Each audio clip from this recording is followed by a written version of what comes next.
The Enneagram 5 is called the investigator.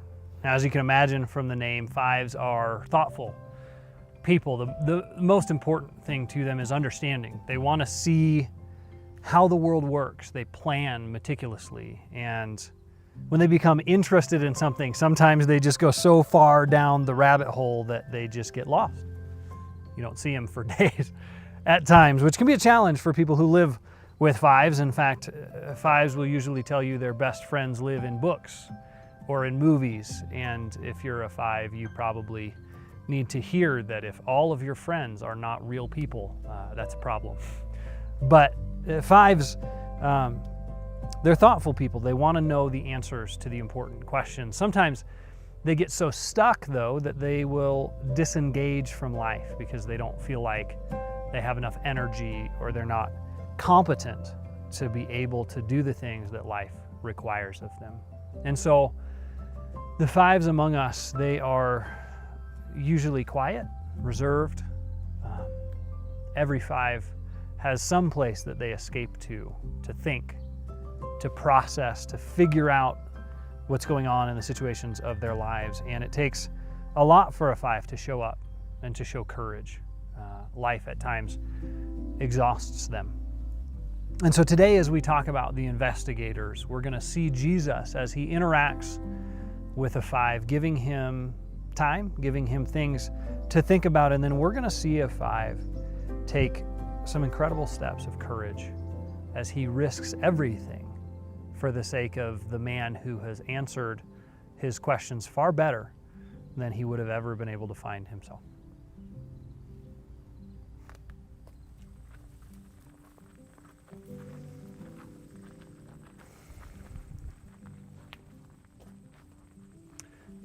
In John chapter 3, we read this story of Jesus and Nicodemus.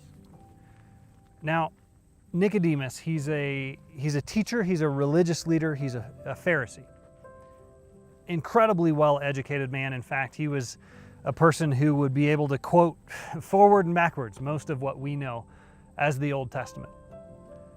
In the course of the conversation, Jesus makes this statement to him. He says, "You're a teacher of Israel, and yet you don't understand these things?"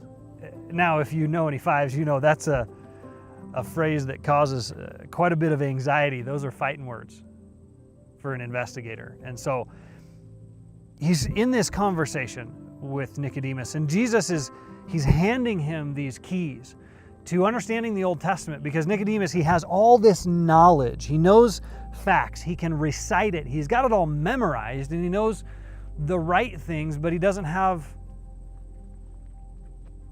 understanding.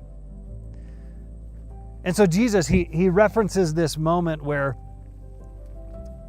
in this famous passage in the Old Testament, Moses, the people are getting sick. They've been bitten by snakes, and Moses takes a pole and he carves a snake and he puts it up on a pole, and the people have to look at it and they're healed. It's this very bizarre symbolic story, and Jesus is sort of almost baiting Nicodemus to say, do you get it? Do you see what's going on here?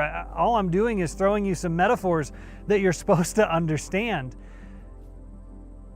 The thing about this that I love is that Jesus, he engages Nicodemus in this almost esoteric conversation where he's throwing out these references to the Old Testament, he's throwing out symbols, but then at the core of it, he gives him the real key. It's the most famous verse in all the Bible, that God so loved the world that he gave his only son, that whoever believes in him wouldn't perish but have everlasting life.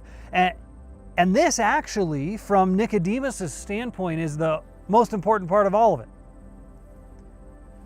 So these symbols, the things that Jesus is pulling him back to from the Old Testament, he's trying to get Nicodemus to this place where it's not just knowledge, it's not just facts anymore, but he actually understands the point and the purpose.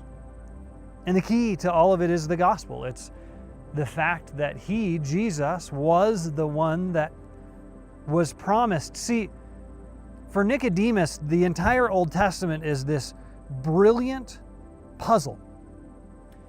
If you read the book of Hebrews, you see the writer of Hebrews coming to this overwhelming conclusion that all of it from the very beginning, from the creation moment when God dug his hands into the dirt and breathed on Adam the breath of life, from the moment of that bronze serpent being raised up, to the book of Isaiah, this masterpiece of prophecy, to all of these symbol after symbol after symbol, from Isaac on top of the mountain being sacrificed by his father, all the way through.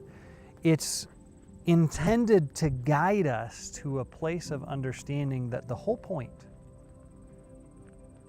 the key to all of it, that one last puzzle piece that makes all of it make sense, is Jesus himself.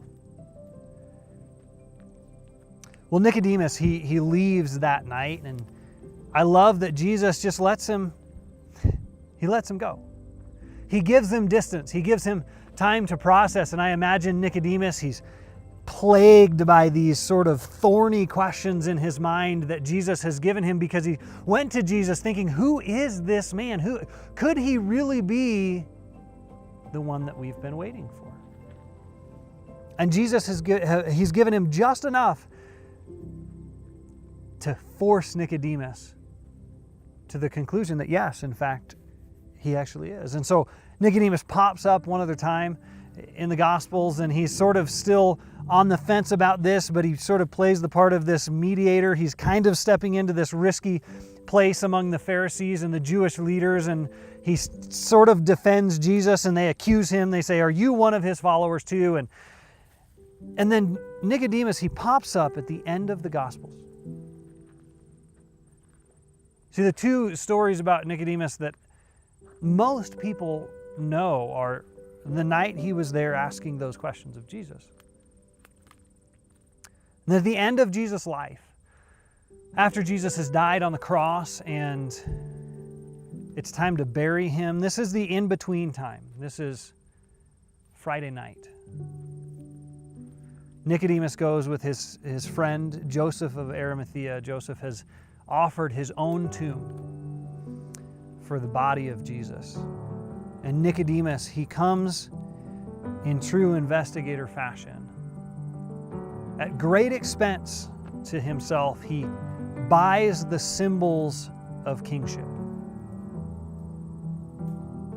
He puts together these spices and oils, this ointment to anoint the body of Jesus, pound after pound after pound after pound of rich, expensive perfumes. And see, it was a symbol for Nicodemus. He's not the kind of person who's going to go shout from the mountaintops that Jesus is Lord, but what he can do is he can invest this profound and complex faith in one action that says to the world, I believe that this man who's laying here on a slab, who has bled and died, I believe that he is the one we've been waiting for. I believe that he's the answer to this whole puzzle. And he joins the Magi who came at Jesus' birth, bringing gold and frankincense and myrrh, and he anoints the body of his Lord in a statement that definitively, undeniably says that he, the master of prophecy, he's figured it out. He's found the answer to the puzzle. And from that day forward, Nicodemus, he's taken his stand. He's drawn the line in the sand, and he has definitively spoken to all the world, maybe at the cost of his own death, that he believes that even in the midst of the confusion between Friday and Sunday, he believes that Jesus is the Messiah. And so if you're a 5, if you're an investigator, the challenge of your life is to act without assurance. But here we see Nicodemus still in the confusion, still without the answer of the resurrection, taking his brilliance, taking his understanding and pouring it out on Jesus. And it's time for us who are so tempted to sit and to think for far too long before we act. It's time for us to move, to express our faith, to live our faith in the world.